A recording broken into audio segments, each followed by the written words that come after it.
warahmatullahi wabarakatuh. Apa kabar anak-anak hebat?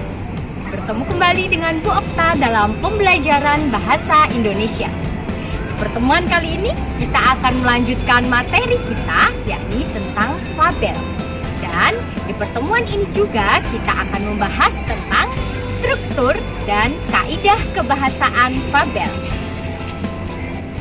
Seperti biasa, sebelum memulai pembelajaran, jangan lupa untuk berdoa, siapkan alat tulis kalian, buku catatan, buku tugas, dan berbagai sumber belajar yang kalian miliki. Jangan lupa untuk sarapan dulu ya, oke?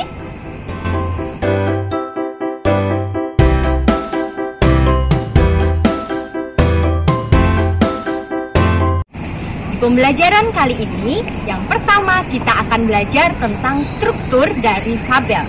Struktur dari fabel ada 4. Yang pertama ada apa? Orientasi.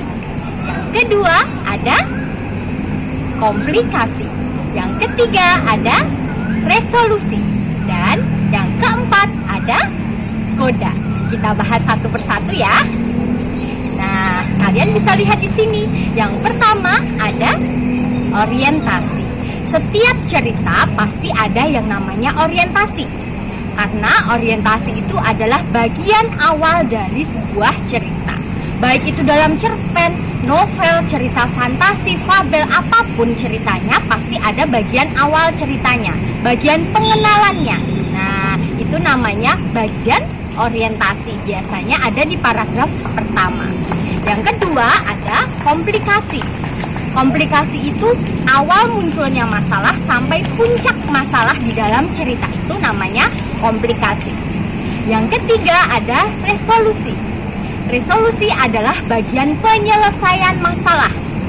Dan yang terakhir adalah koda. Koda itu apa? Koda itu adalah amanat. Karena fabel adalah cerita yang syarat akan moral, maka dari itu di dalam fabel akan kita temukan yang namanya koda atau amanat.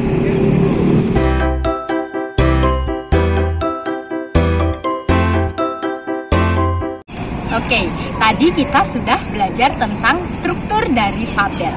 Selanjutnya di pertemuan kali ini kita akan membahas tentang kaidah kebahasaan dari fabel. Yang pertama ada kata sandang, ada kata sifat, ada kata kerja, ada kata keterangan, ada sinonim dan antonim, dan yang terakhir nanti kita akan belajar tentang kalimat langsung. Jadi diingat-ingat, dalam cerita fabel ada 6 kaidah kebahasaan yang harus kalian pelajari. Nah, sekarang kita bahas satu persatu dari masing-masing kaidah kebahasaan fabel ya. Yang pertama ada kata sandang. Apa itu kata sandang? Nah, pasti di dalam fabel kalian sering sekali melihat kata si dan sang. Ada si kancil, sang harimau, si rubah, sang singa, dan lain sebagainya. Nah, si, sang itu adalah contoh dari kata sandang. Nah, untuk penjelasannya kalian bisa baca di sini.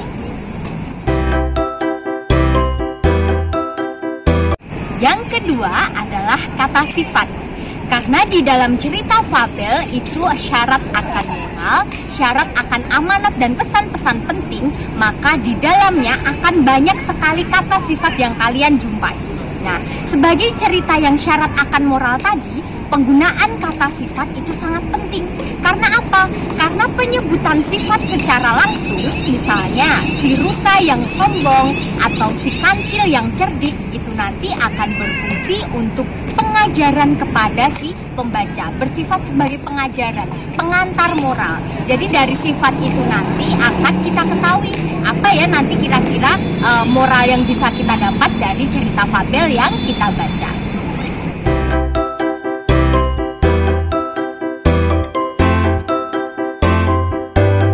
Selanjutnya adalah kata kerja. Di dalam narasi jenis apapun pasti kita akan menemui banyak sekali kata kerja. Di dalam fabel, kata kerja itu menunjukkan kejadian atau peristiwa yang sedang dialami tokoh. Selain itu, kata kerja di dalam fabel juga berfungsi untuk menunjukkan pola sebab akibat dari tindakan masing-masing tokoh. Contohnya, kalian bisa baca di sini. Si rusa kian marah mendengar ucapan si kura-kura. Ia pun bersiap untuk menendang. Ia berancang-ancang. Ketika dirasanya tepat, ia pun menendang dengan kaki depannya sekuat tenaga. Jadi di situ ada kata kerjanya apa?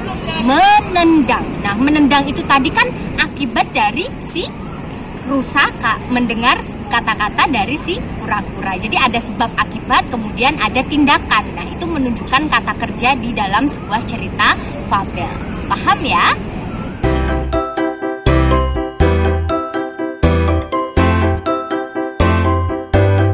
Kaidah kebahasaan selanjutnya adalah kata keterangan. Saat membaca fabel, pasti kalian sering sekali melihat kalimat pada zaman dahulu, pada suatu hari, pada suatu ketika. Nah, itu adalah contoh dari kata keterangan di dalam fabel. Jadi, kata keterangan di dalam fabel itu cenderung khas untuk menunjukkan waktu, tempat, dan suasana.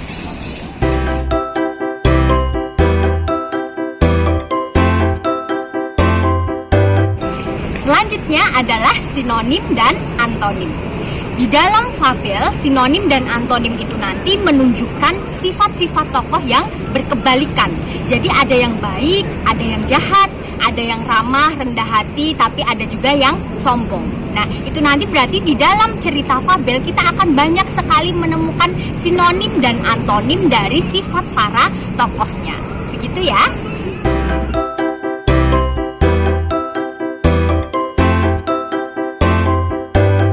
Yang terakhir adalah kalimat langsung. Di dalam fabel, kita akan banyak sekali menemukan dialog-dialog dari para tokohnya. Nah, kalimat langsung ditandai dengan tanda petik 2. Sebagai contoh, berikut ini adalah contoh dari kalimat langsung. Maaf, aku lapar. Nanti aku bawa bijinya sebagai ganti. Koma, baru ditutup dengan tanda petik, kemudian kata kancil pelan. Nah, kalian perhatikan ya dari penulisan ini. Oke?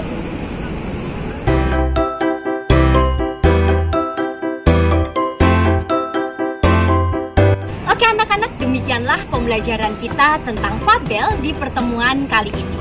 Untuk kuis dan tugas, silakan kalian buka Edmodo seperti biasa. Jika ada pertanyaan, silahkan kirimkan melalui WA atau silahkan tuliskan komentar kalian di Edmodo. Demikian dari Bu Okta, kurang lebihnya Ibu mohon maaf. Wassalamualaikum warahmatullahi wabarakatuh.